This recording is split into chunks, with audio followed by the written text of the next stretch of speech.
आज आप देखेंगे कि भारत जो है वो हर क्षेत्र में कामयाबी के झंडे गाड़ रहा है। और इस संदर्भ में जब बात होती है तो बात अंतरिक्ष की करना भी जरूरी हो जाता है। आपके संज्ञान में भी जरूर होगा कि भारत ने अंतरिक्ष में भी कई कीर्तिमान स्थापित किए हैं। दिनों दिन भारतीय अंतरिक्ष अनुसंधान संगठन यानी कि इसरो नई अचीवमेंट्स और नए डेस्टिनेशंस हासिल करता हुआ नजर आता है। राकेश शर्मा द्वारा देश का पहला अंतरिक्ष यात्री बनने से लेकर पहले प्रयास में ही मिशन मंगल की सफलता से अंतरिक्ष के क्षेत्र में भारत ने कई कामयाबियां हासिल की हैं।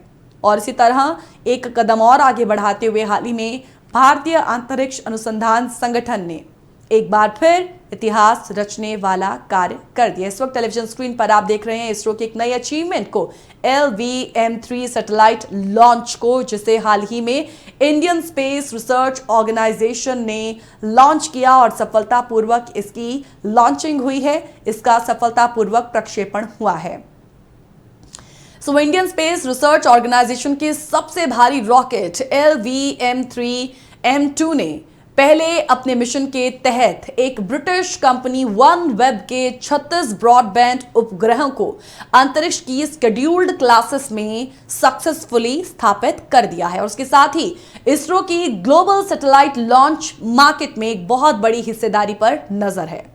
जी हां, भारतीय अंतरिक्ष संगठन और अनसर्ट एंड यंग की एक हालिया रिपोर्ट में यह कहा गया है, यह इंडिकेट किया गया है कि वैश्विक अंतरिक्ष इकोनॉमी 447 अरब डॉलर की है, जिसमें सैटेलाइट लॉन्च मार्केट का आकार 6 अरब डॉलर का है।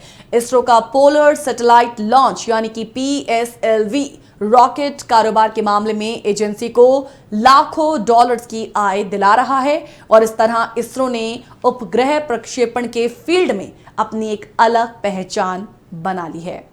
पृथ्वी की निचली कक्षाओं में 10 टन पेलॉट यानी कि भार के उपग्रह पहुंचाने में सक्षम LVM-3 रॉकेट के साथ इसरो की योजना अब और अधिक भारी उपग्रहों को या अनेकों छोटे उपग्रहों को प्रक्षेपित करने की यानी कि उनके लॉन्चिंग की है।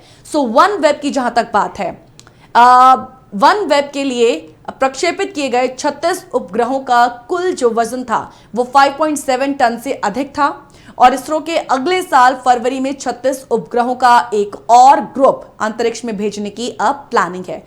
इसरो के अध्यक्ष S सोमनाथ कहते हैं कि अगला LVM-3 फरवरी 2023 तक तैयार होगा और तभी हमारी OneWeb के लिए एक और लॉन्च की योजना है। OneWeb limited area of space में काम करने वाला ग्लोबल कम्युनिकेशन नेटवर्क है, जो सरकारों और इंडस्ट्रीज को इंटरनेट कनेक्टिविटी उपलब्ध करवाता है। भारतीय एंटरप्राइज OneWeb का एक प्रमुख निवेशक है और रविवार को मिली एक बड़ी सफलता के साथ ही इसरो ने 7 अगस्त की अपनी विफलता को पीछे छोड़ दिया है, जब एजेंसी का पहला छोटा उपग्रह प्रक्षेपण यान यानी कि SSLV टर्मिनल चरण में डेटा लॉस का शिकार हो गया था और उसे कॉन्टैक्ट टूट गया था। ऐसे में अंतरिक्ष एजेंसी में कार्यरत वैज्ञानिकों के लिए दीपावली का त्योहार ये बहुत जल्दी शुरू हो गया था। ये लॉन्चिंग बेहद ऐतिहासिक रही है क्योंकि LVM-3 का ये दूसरा ऑपरेशनल मिशन था और पहला कमर्शियल लॉन्च था। आइए अब आगे जानते हैं LVM-3 की क्या है खास विशेषताएं। आपको यहां पर बता दें कि LVM-3M2 रॉकेट 43.5 मीटर लंबा है और 644 टन वजनी है। इसकी क्षमता 8000 किलो वजन ले जाने की है। OneWeb के 5796 किलोग्राम वजन के 36 उपग्रहों के साथ स्पेस में जाने वाला ये पहला भारतीय रॉकेट है। इस रॉकेट का रिकॉर्ड काफी शानदार रहा है और इसकी सहायता से अब तक 4 लॉन्चिंग हुई हैं और ये इसकी 5वीं लॉन्चिंग है। इससे पूर्व रॉकेट से चंद्रयान 2 2018 में GSAT-2 और 2017 में GSAT-1 और 2014 में crew module atmospheric re entry experiment लेकर जाए गए थे। इसरो की बात करें तो अपने सफल मिशन के कारण ये दुनिया की सबसे कामयाब स्पेस एजेंसी की सूची में शामिल हो गया है।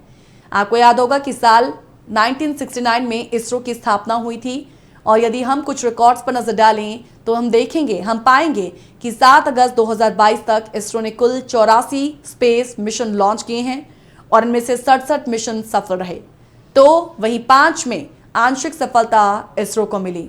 केवल 10 ही मिशन ऐसे रहे जिनमें इसरो को असफलता का सामना करना पड़ा है।